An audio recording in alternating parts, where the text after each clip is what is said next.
Hello students, my name is Ajay Sandhu and this video of today is going to be about the first chapter of Hornbill for class 11th.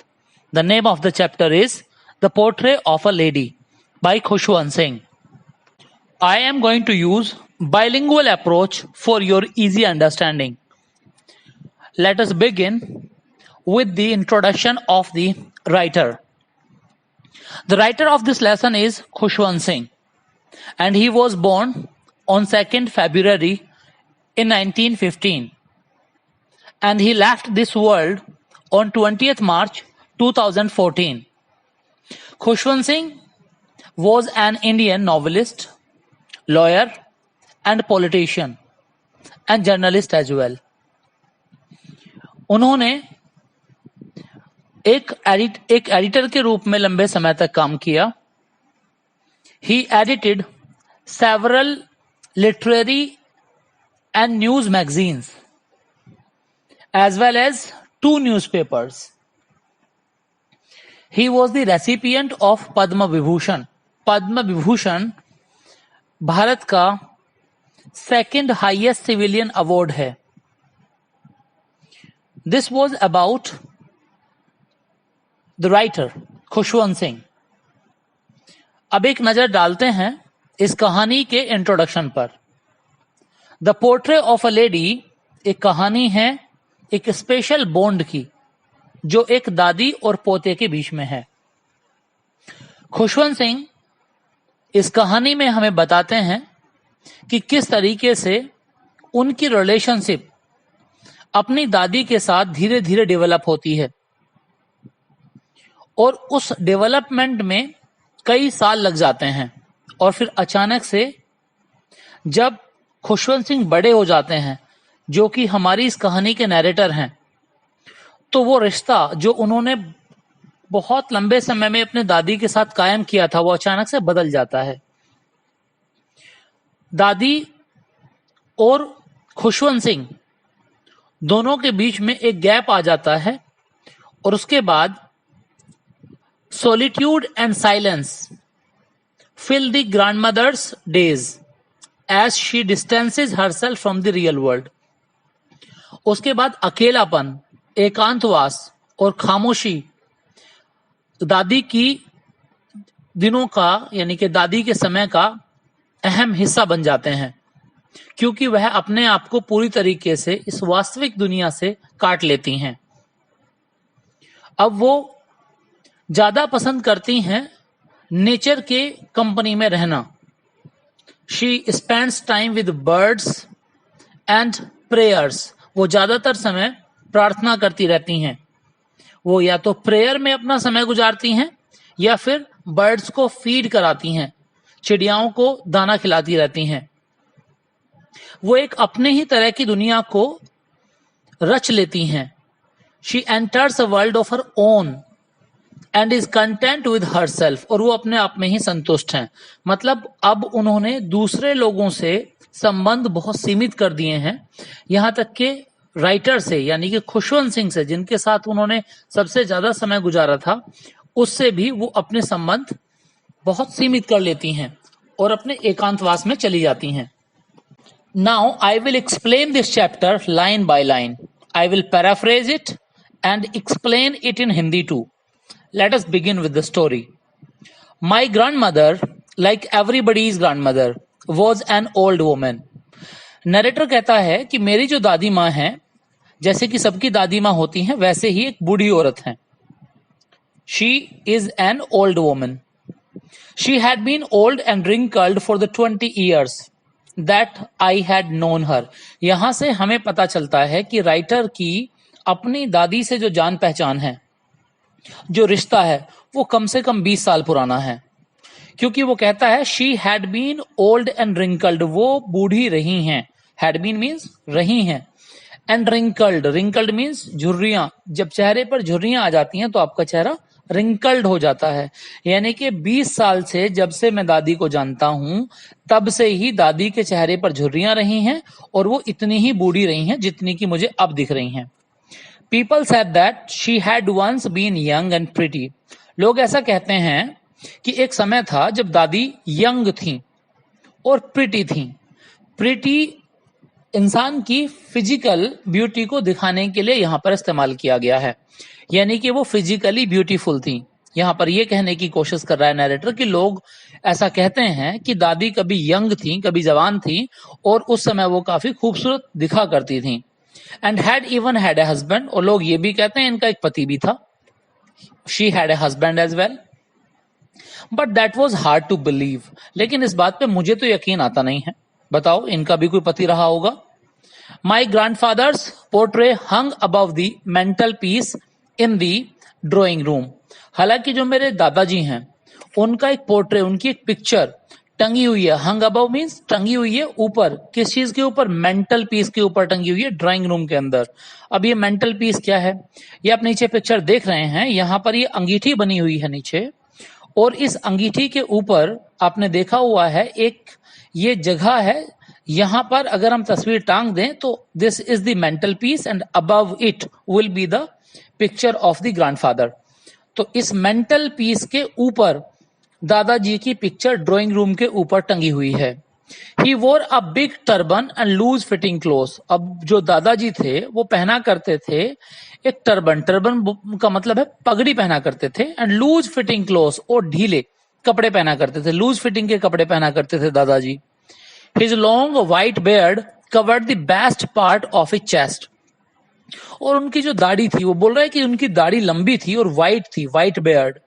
Covered, वो पूरी तरह cover कर लिया करती थी। उनकी दाढ़ी इतनी लंबी और बड़ी थी और इतनी घनी थी कि जो दादाजी की छाती होती थी, पूरी की पूरी छाती को वो बाल, दाढ़ी के बाल कवर कर लिया करते थे। And he looked at least 100 years old. वो देखने में, दादाजी को अगर आप देखो पिक्चर में, तो वो देखने में कम से कम 100 साल के लगते हैं। उनकी उम्र 100 साल की लगती है। He did not look the sort of person who would have a wife or children. देखने से ऐसा लगता ही नहीं कि वो इस तरह के आदमी हैं। किस तरह के आदमी हैं? एक पारिवारिक आदमी हैं। उनके भी कभी बच्चे रहे होंगे या पत्नी रही होगी। वो तो बिल्कुल संत जैसे लगते हैं देखने में। ऐसा लगता ही नहीं है कि उनकी भी कभी पत्नी रही होगी या उनके भी कभी बच्चे रहे होंगे। राइटर के, नैरेटर के थॉट्स बड़े वियर्ड हैं अपनी दादी और दादा को लेकर। दादी को यह मानने को तैयार नहीं है कि वो कभी प्रिटी रही होंगी या यंग रही होंगी। दादा को यह मानने को तैयार नहीं है कि यह व्यक्ति कभी शादीशुदा रहा होगा या इसकी भी पत्नी या बच्चे रहे होंगे। He looked as if he could only have lots and lots of grandchildren. उसे देखने पर, यानी कि दादाजी को देखने पर ऐसा लगता है जैसे मानो इस आदमी के तो सिर्फ बहुत सारे, बहुत ही सारे सिर्फ पोते पोती हो सकते हैं, बेटा बेटी नहीं हो सकते। मतलब इतने बूढ़े आदमी के कहीं बेटे होते हैं? पोते पोती होते हैं इतने बूढ़े आदमी के तो। As for my grand mother being young and pretty, और जहां तक सवाल है मेरी दादी माँ का, उनके यंग होने का या उनके ब्यूटीफुल प्रिटी होने का, the thought was almost revolting. तो ये विचार जैसे ही मेरे मन में आता है, विद्रोह खड़ा हो जाता है मस्तिष्क के अंदर। मेरा एक विचार दूसरे विचार से लड़ना शुरू कर देता है, रिवोल्ट हो जाता है अंदर, विद्रोह हो जाता है मस्तिष्क के अंदर कि हट, ऐसा हो ही नहीं सकता। दादी माँ और कभी यंग रही हो, कभी प्रिटी रही हो। दिमाग इस बात को मानने को तैयार नहीं है। तो यहां पर जो वर्ड आया, the thought was almost revolting, it means this thought is not pleasant, this thought is not something that my brain is ready to accept. ये कोई ऐसा विचार है जिसे दिमाग मानने को तैयार नहीं होता। She often told us of the games she used to play as a child. वो अक्सर, यानी कि दादी अक्सर हमें बताया करती थी उन गेम्स के बारे में जो वो बचपन में खेला करती थी। जब दादी से मेरी बातचीत हुआ करती थी तो दादी मुझे उन गेम्स के बारे में, उन खेलों के बारे में बताया करती थी जो कभी वो बचपन में खेला करती थी। That seemed quite absurd and undignified on her part and we treated it like the fables of the prophet she used to tell. That seemed quite absurd, यानी कि वो खेल काफी बेतुके लगते थे। जब वो बताती थी कि मैं ये खेल खेलती थी, दादी कहने लगी कि मैं कंचे खेलती थी, तो भाई आप लोग तो नहीं मानेंगे, दादी और कंचे, it's impossible, it does not seem possible from any angle. Actual में हम कभी ये स्वीकार नहीं करते हैं कि जो हमारे बड़े हैं, हमारे बुजुर्ग हैं, उन्हें हमने अपनी लाइफ में देखा होता है बहुत गंभीर, बहुत सीरियस, बहुत ग्रेव।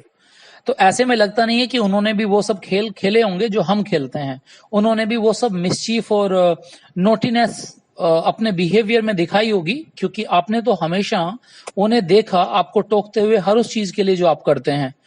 तो आपने कभी उन्हें वो सब करते नहीं देखा जो आप करते हैं, कभी उन्होंने किया होगा। आफ्टर ऑल वो भी कभी बच्चे रहे होंगे। तो इसी तरीके से दादी जब भी उससे बताया करती थी अपने खेलों के बारे में जो वो कभी बचपन में खेलती थी, तो उन्हें राइटर कहता है कि देवर क्वाइट एब्सर्ड, वो बड़े बेतुके लगते थे, एंड अनडिग्निफाइड लगते थे। अनडिग्निफाइड मीन्स नॉट रिस्पेक्टफुल, वो खेल खेलने जैसे नहीं थे ऑन अ पार्ट दादी की तरफ से। And we treated it like the fables of the prophet she used to tell, और हम इन सारे खेलों को बस कहानियां मानते थे। फेबल्स होती हैं स्टोरीज, मोरल स्टोरीज, नैतिक शिक्षाएं जो आपको कहानियों के जरिए दी जाती हैं, उन कहानियों को हम फेबल्स बोलते हैं। और फेबल्स ऑफ द प्रॉफिट, संतों की कहानियां, यानी कि दादी जो अपने बचपन के खेलों के बारे में और दूसरी कहानियां हमें बताती थी, वो सिर्फ हमें परियों की कहानियां, संतों की कहानियां लगती थी, उनमें हमें सच्चाई नजर नहीं आती थी, हम उन्हें बस इसी तरीके से देखते थे। Then writer says she had always been short and fat and slightly bent. Writer कहता है कि भैया हमने जब से दादी को देखा, जब भी हमने दादी को देखा, वो छोटी थी, मोटी थी, स्लाइटली बेंट, थोड़ी सी झुकी हुई थी। दादी का पूरा अपीयरेंस दे दिया राइटर ने। यहाँ पर राइटर अपनी दादी के बारे में बता रहा है, दादी की हाइट ज्यादा नहीं थी, she was short, and fat, वो थोड़ी सी मोटी भी थी, एंड स्लाइटली बेंट, और थोड़ी सी झुकी हुई थी, मतलब आगे की तरफ झुकी रहती थी। Her face was a crisscross of wrinkles running from everywhere to everywhere, और जो दादी का चेहरा था भाई, उस चेहरे पर क्रिस क्रॉस थे रिंकल्स के, यानी कि झुर्रियां जो थी वो चेहरे पर इस कदर फैली हुई थी दादी के कि कहीं से भी कहीं को झुर्रियां जा रही थी पूरे मुंह पर। यानी कि इसे सिंपल लैंग्वेज में हम कहेंगे, the face of grand mother was full of wrinkles. दादी का जो चेहरा था वो पूरा झुर्रियों से भरा हुआ था। You can see a picture here below in the corner in which you see a portrait of a lady, maybe a grandmother, whose face is full of crisscross of wrinkles. इस तरह का चेहरा। No, we were certain she had always been as we had known her. नहीं, एक बात से तो हम पक्का थे, एक बात के लिए हम निश्चिंत थे कि दादी हमेशा से ही ऐसी थी जैसे हम उन्हें आज देखते हैं। दादी कभी इसके अलग हो ही नहीं सकती, क्योंकि राइटर ने तो शुरू से दादी को इसी तरह का देखा था, तो एक पिक्चर दिमाग में बैठ गई है, नहीं, दादी हमेशा से ही ऐसी थी, मतलब दादी ऐसी ही पैदा हुई थी। ओल्ड, सो टेरेबली ओल्ड, बूढ़ी, वो भी इतनी बूढ़ी, that she could not have grown older, इतनी बूढ़ी कि इससे ज्यादा बूढ़ी हो भी नहीं सकती थी, मतलब अपने बुढ़ापे की पराकाष्ठा कर दी दादी ने। राइटर कहता है कि इतनी बूढ़ी थी कि इससे ज्यादा क्या बूढ़ी होंगी भला। And had stayed at the same age for 20 years, और भैया पिछले 20 साल से दादी यहीं थम गई थी, ना उम्र दादी की बढ़ी ना घटी। पिछले 20 साल से राइटर दादी को इसी स्थिति में, इसी अवस्था में देख रहा है, ना दादी की उम्र बढ़ रही है ना घट रही है। She could never have been pretty, वो कभी प्रिटी तो नहीं रही होंगी, प्रिटी नहीं रही होंगी। मैंने पहले बताया प्रिटी का मतलब यहां पर फिजिकल अपीयरेंस से है, जो भौतिक सुंदरता है, जो बाहरी सुंदरता है, जो शरीर की सुंदरता है, उसके बारे में राइटर कह रहा है कि शरीर से दादी कभी इतनी सुंदर नहीं रही होंगी, प्रिटी नहीं रही होगी, but she was always beautiful, लेकिन वो हाँ अंदर से हमेशा खूबसूरत थी। यहां अंदर की खूबसूरती से मतलब है soul, the beauty of soul, the beauty of inner being. तो दादी को राइटर मानता है कि अंदर से बेहद, मन से बेहद खूबसूरत थी, हाँ शरीर से बहुत ज्यादा प्रिटी नहीं थी। She hobbled about the house in spotless white with one hand resting on her waist to balance her stoop and the other telling the beads of her rosary. अब वो दादी के बारे में बोलता है कि she hobbled about the house, दादी लड़खड़ाते हुए, hobble about means लड़खड़ाते हुए चलना, to stagger और वॉक इन एन ऑकवर्ड वे। जब दादी चलती थी तो थोड़ी लड़खड़ाती हुई चलती थी। क्यों लड़खड़ाती हुई चलती थी वो? क्योंकि भाई एज हो गई थी, उम्र काफी ज्यादा हो गई थी दादी की। उसके भी अलावा इन स्पोर्टलेस वाइट, और वो जो पहन के रखती थी वो हमेशा सफेद कपड़े, बिल्कुल स्पोर्टलेस कपड़े, एक दाग नहीं होता था उनके कपड़ों पर, बिल्कुल सफेद कपड़ों में रहती थी, व्हाइट कपड़े पहना करती थी सफेद, with one hand resting on her waist, और उनका एक हाथ उनकी कमर पे टिका हुआ होता था, टू बैलेंस हर स्टूप, और वो अपने आगे के झुकाव को बैलेंस करने के लिए, संतुलित रखने के लिए खुद के शरीर को, कहीं आगे की तरफ गिर ना जाए दादी, इसलिए अपने एक हाथ को अपनी कमर पर टिका कर रखती थी। दादी के अपीयरेंस को अच्छे से समझ लेना जरूरी है। हमने राइटर ने बताना शुरू किया था, शॉर्ट थी, फैट थी, स्लाइटली बेंड, स्लाइटली में थोड़ी सी आगे को झुकी हुई थी, यानी कि शी स्टूप यहाँ पे वर्ड आया। स्टूप्ड का मतलब होता है आगे की तरफ झुके हुए होना। जो कुबड़ निकल जाता है पीछे की तरफ, वो थोड़ा सा दादी का निकला हुआ था। तो उस कुबड़ को और अपने शरीर को बैलेंस करने के लिए वो हमेशा अपने एक हाथ को अपनी कमर पर टिका कर रखती थी, और दूसरे हाथ में क्या करती थी, दूसरे हाथ में उनके एक माला होती थी, रोजरी होती थी। रोजरी मीन्स माला, और माला के अंदर दाने होते थे, बीड्स होते थे, और वो उन्हें गिनती रहती थी दानों को। आपने देखा होगा माला जपते हुए, तो यहाँ पे tell the bead, it's a verb, tell the beads is a verb, it means माला जपना। तो दादी सारे समय दूसरे हाथ से माला जपती रहती थी। दादी का एक हाथ कमर पे होता था अपने आप को बैलेंस रखने के लिए, दूसरे हाथ में एक माला रहती थी, और दादी निरंतर बिना रुके उस माला को जपती रहती थी। हर सिल्वर लॉक्स वर स्कैटर्ड, उनकी सफेद लटें, यहाँ पे सिल्वर का मतलब चांदी जैसे बाल बताए गए हैं, यानी कि सारे बाल सफेद हो गए हैं, ग्रे हो गए हैं दादी के। तो दादी के बिल्कुल सफेद बाल हो गए हैं, और वो बाल बिखरे रहते थे अनटाइडली, बिना अनकोम्ड, अनटाइडली मीन्स बिना कोम किए हुए, बिना कंघा किए हुए, वो बाल बिखरे रहते थे ओवर हर फेस, दादी के चेहरे पर। और चेहरा कैसा है, पीला, पेल फेस पर। पकर्ड फेस कहा है, पकर्ड का मतलब होता है पिचका हुआ। दादी का चेहरा आप यहाँ पर देख लो, जब चेहरे पर बहुत सारी रिंकल्स आ जाती हैं तो चेहरा अंदर की तरफ चला जाता है, संकन फेस, पिचका हुआ चेहरा। उस चेहरे पर दादी के बिखरी रहती थी उनकी लटें, जुल्फें। And her lips constantly moved in inaudible prayer, और दादी के जो होठ थे वो लगातार हिलते रहते थे। क्यों हिलते थे होठ? क्योंकि दादी निरंतर लगातार प्रार्थना करती रहती थी, और वो प्रार्थना कैसी होती थी, इनऑडिबल, कोई सुन नहीं सकता था, बस होठ हिलाती रहती थी दादी। पता नहीं दादी क्या बोलती रहती थी, लेकिन वो प्रार्थना करती थी और उनके होठ हिलते रहते थे, तो उनकी प्रेयर इनऑडिबल होती थी, कोई दूसरा नहीं सुनेगा, लेकिन दादी करती रहती थी। यस शी वॉज ब्यूटीफुल, हाँ वो खूबसूरत थी। दादी को बोलता है दादी बहुत खूबसूरत थी। She was like the winter landscape. अब यहाँ पे देखिए आप, राइटर ने कितनी कमाल की कंपैरिजन की है दादी की। दादी की तुलना कर रहा है राइटर एक विंटर लैंडस्केप से। विंटर मीन्स ठंड का समय, लैंडस्केप मीन्स नेचुरल सीनरी। आप, और वो भी कहाँ, इन द माउंटेन्स, पर्वतों पर। आप जब पर्वतों पर जाते हैं ठंड के समय, तो आप देखते हैं कि पर्वतें पूरी तरह बर्फ से ढक जाती हैं, और आप पर्वत पर खड़े होकर दूर तक जब लैंडस्केप को देखते हो तो it's amazing, it's beautiful, it's completely amazing. तो दादी को वो कहता है कि दादी बिल्कुल उस विंटर लैंडस्केप की तरह थी। जो माउंटेन्स के अंदर एक लैंडस्केप होता है, बर्फ से ढके हुए दूर तक पहाड़ होते हैं, उन पहाड़ों की तरह दादी एकदम खूबसूरत। An expanse of pure white serenity, वो एक बड़ा फैलाव थी। एक्सपेंस मीन्स फैलाव, किस चीज का फैलाव? Pure white serenity. सीरेनिटी बोलते हैं शांति,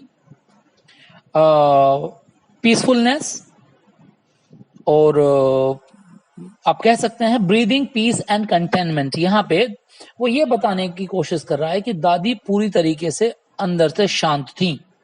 मतलब दादी ध्यान को इतने गहरे में उपलब्ध हो चुकी थी कि अगर आप उनके संपर्क में आओगे तो आप वो एनर्जी फील कर सकते हैं। दादी 24 घंटे शांत रहती थी। She was full of peace. Every breath she was taking that was peaceful and she was full of contentment, वो संतुष्टि से भरी हुई थी। दादी ने कुछ ऐसा पा लिया था शायद, some divine power, or you can say that through that meditation, that peacefulness that we all aspire in life, वो चीज दादी को मिल गई थी। तो दादी को यहाँ पे प्योर व्हाइट सीरेनिटी इसीलिए कहा है क्योंकि दादी सारे टाइम सफेद कपड़े पहन के रखती थी। आपको पता है स्पॉटलेस व्हाइट में दादी होती थी। तो दादी सारे समय शांति से भरी रहती थी। उनकी हर एक सांस में आपको शांति दिखाई देगी, संतुष्टि दिखाई देगी। वो पूरी तरीके से बहुत बड़े लैंडस्केप की तरह थी, बहुत ही ब्यूटीफुल अंदर से। यहाँ पे जो राइटर है उसने सिम्बली का प्रयोग करके दादी की कंपैरिजन एक वाइट लैंडस्केप से की है माउंटेन्स के अंदर. Then now Khushwant Singh will tell us about the relationship he had developed with his grand mother. जो खुशवंत सिंह ने अपनी दादी के साथ एक रिश्ता कायम किया था, उस रिश्ते के बारे में अब खुशवंत सिंह हमें बताने वाले हैं. वो कहते हैं, माई grand mother and I were good friends. मेरी दादी माँ और मैं, हम अच्छे दोस्त थे. वो सिर्फ मेरी दादी नहीं थी, वो मेरी बहुत अच्छी दोस्त थी. My parents left me with her when they went to live in the city and we were constantly together. मेरे पेरेंट्स जब शहर चले गए रहने के लिए तो मुझे मेरी दादी के पास छोड़ गए और उस समय हम लगातार एक दूसरे के साथ रहे. मतलब माई पेरेंट्स लेफ्ट मी, मेरे पेरेंट्स मुझे छोड़ गए, विद हर उसके साथ, व्हेन दे वेंट जब वे चले गए, to live in the city शहर में रहने के लिए. नहीं, मम्मी पापा तो निकल गए शहर में रहने के लिए और मुझे दादी के पास छोड़ गए. और उस समय we were constantly together. Constantly means without any break, लगातार, निरंतर, कॉन्टिन्यूअसली हम लगातार एक दूसरे के साथ थे. She used to wake me up in the morning. वो मुझे सुबह उठाया करती थी. दादी का काम क्या होता था? सुबह मुझे उठाया करती थी. And get me ready for school. और सुबह उठा के मुझे स्कूल जाने के लिए तैयार करती थी कि बेटा खड़े हो जाओ, अब स्कूल जाना है. तो सुबह वो मुझे तैयार किया करती थी स्कूल जाने के लिए. She said her morning prayer in a monotonous sing song. और वो सुबह मुझे तैयार करते वक्त अपनी प्रार्थनाएं गुनगुनाती रहती थी, वो भी monotonous sing song. Monotonous means बड़ी नीरसता से. मतलब नीरस इसलिए कि रोज ही सुननी पड़ती थी मुझे. दादी का रोज का ही काम था, रोज जब मुझे तैयार कर रही होती थी तो वो गुनगुनाती रहती थी अपनी प्रार्थनाएं. तो भाई वो मोनोटोनस थी, नीरस, humdrum, boring. While she bathed, जब वो मुझे नहलाती रहती थी, and dressed me in the hope, and dressed me, और जब मुझे कपड़े पहनाती थी, यानी कि वो अपनी प्रार्थना लगातार मुझे सुनाती रहती थी, लगातार उस प्रार्थना को गाती रहती थी जब वो मुझे तैयार करती थी और जब मुझे वो कपड़े पहनाती थी. इन द होप, इस उम्मीद में. क्यों गाती थी दादी वो प्रार्थना, क्यों गुनगुनाती थी रोजाना उस प्रार्थना को मेरे सामने दादी?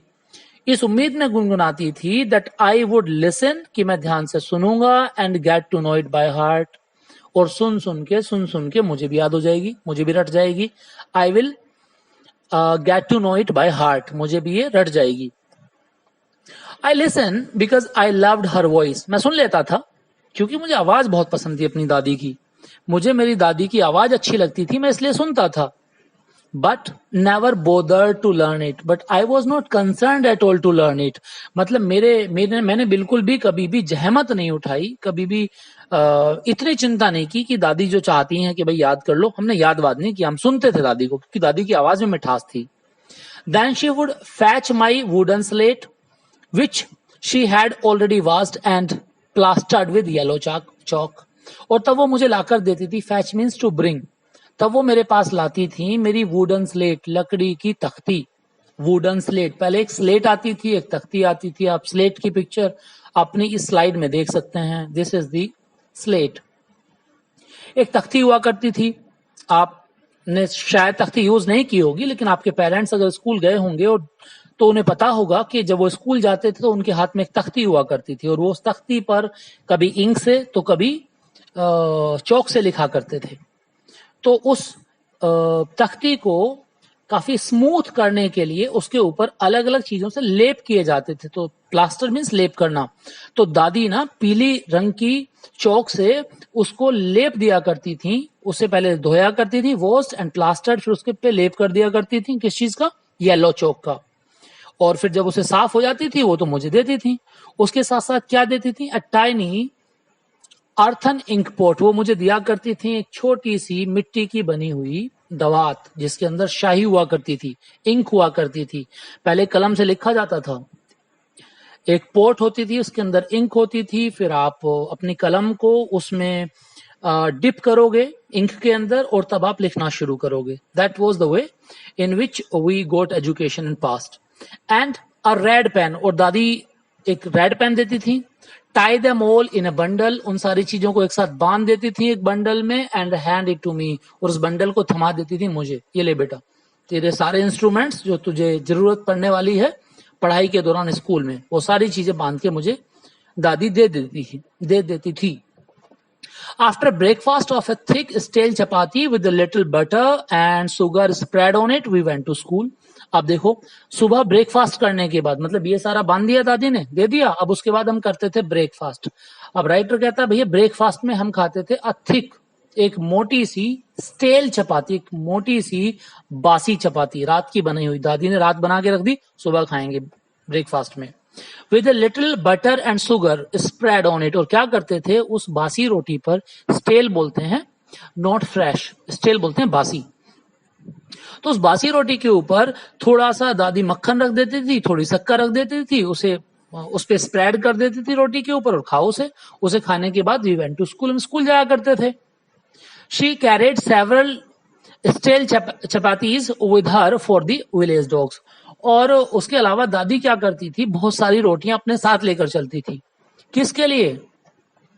वो चपातियां दादी लेकर जाती थी रास्ते में. जब हम जाते थे तो हमें गांव के बहुत सारे कुत्ते गलियों में मिला करते थे, तो दादी उनका भी ख्याल रखती थी, उनके लिए चपातियां लेकर दादी साथ में चला करती थी जब हम स्कूल जाया करते थे.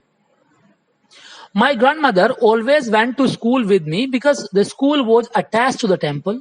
मेरी दादी माँ हमेशा मेरे साथ स्कूल जाती थी क्योंकि जो स्कूल था वो मंदिर से जुड़ा हुआ था, अटैच्ड था, मंदिर और स्कूल साथ में जुड़े हुए थे, देवर कंबाइंड.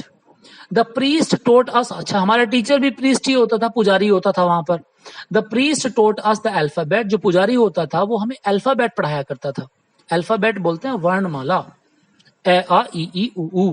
तो जो प्रीस्ट हुआ करता था वो हमें वर्णमाला पढ़ाया करता था, एंड मॉर्निंग प्रेयर, और प्रेयर सिखाया करता था कि प्रार्थना कैसे करते हैं, वो भी याद कराता था. While the children sat in rows on either side of the veranda singing the alphabet or the prayer in a chorus, my grandmother sat inside reading the scriptures. अच्छा, सारे के सारे बच्चे क्या करते थे?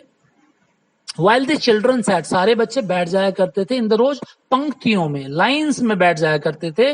ऑन आइदर साइड, एक वरांदा हुआ करता था, वरांदे की दोनों साइड में बच्चे बैठ जाया करते थे लाइन बनाकर, और क्या करते थे? Reading this verandah, singing the alphabet, और बैठ के आराम से अल्फाबेट, वर्णमाला को गाया करते थे, गा गा के याद किया करते थे वर्णमाला को.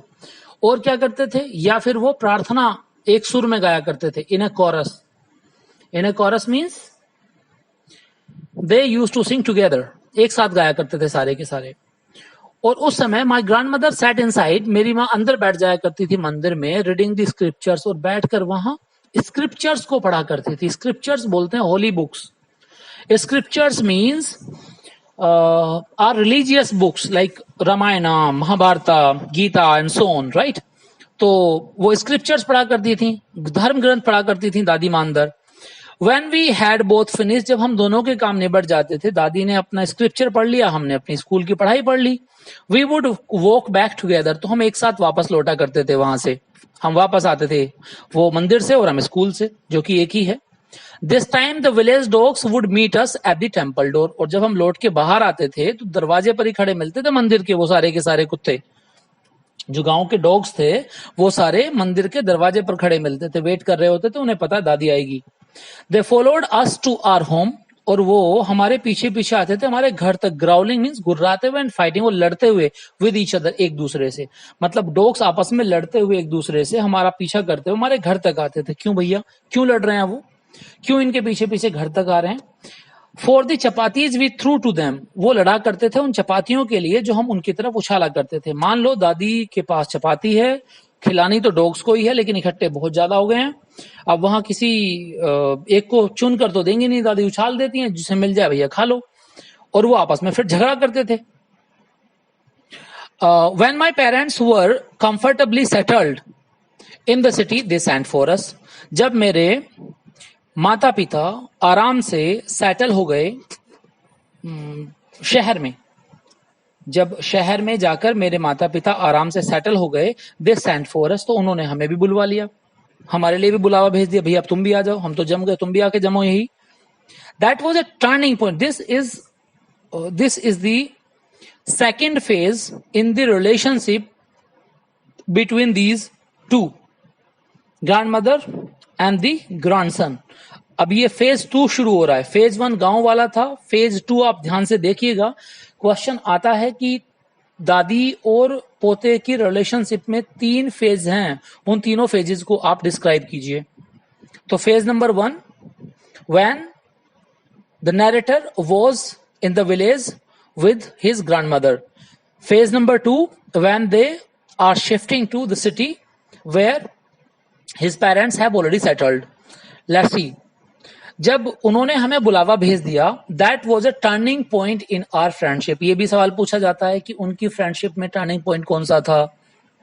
जब उनका शहर में जाना हुआ, शहर से उनके जाने का बुलावा आ गया, आने का बुलावा आ गया, तो उनकी रिलेशनशिप में टर्निंग पॉइंट आ गया। एक टर्निंग पॉइंट था, एक बहुत बड़ा मोड़ था उनकी रिलेशनशिप में। वहां पे क्या हुआ, जब वो शहर पहुंच गए, although we share the same room, हालांकि हम एक ही रूम में रहते थे, दोनों के दोनों, दादी और मैं एक ही रूम में थे शहर के अंदर। My grand mother no longer came to school with me, लेकिन अब मेरी दादी माँ मुझे छोड़ने के लिए स्कूल नहीं आती थी। भाई पहले तो गांव में स्कूल में खुद छोड़ने आती थी दादी और वहीं रहती थी, लेकिन अब वो छोड़ने के लिए स्कूल नहीं जाती हैं दादी अपने पोते को। I used to go to an English school in a motor bus. अब मैं जाता था एक इंग्लिश स्कूल में, अंग्रेजी मीडियम स्कूल ज्वाइन कर लिया अब मैंने, और मैं एक मोटर बस में जाता था बैठ के। There were no dogs in the streets. अब गलियों में कुत्ते भी नहीं थे, गांव में तो बहुत थे, वहां नहीं थे। And she took to feeding, लेकिन दादी को तो खिलाने की आदत थी ना, वहां गलियों में डॉग्स को रोटियां खिलाती थी और यहाँ है नहीं, तो क्या करें। तो दादी ने क्या किया, यहाँ पे चिड़िया पकड़ ली, चिड़ियाओं को खिलाना शुरू कर दिया, स्पैरोज को खिलाना शुरू कर दिया। इन दी कोर्ट यार्ड, आंगन में, दादी आंगन में बैठ जाती, वहां पे आसपास चिड़िया होती, तो चिड़ियाओं को दाना डालना शुरू कर दिया शहर के अंदर, घर के अंदर दादी ने।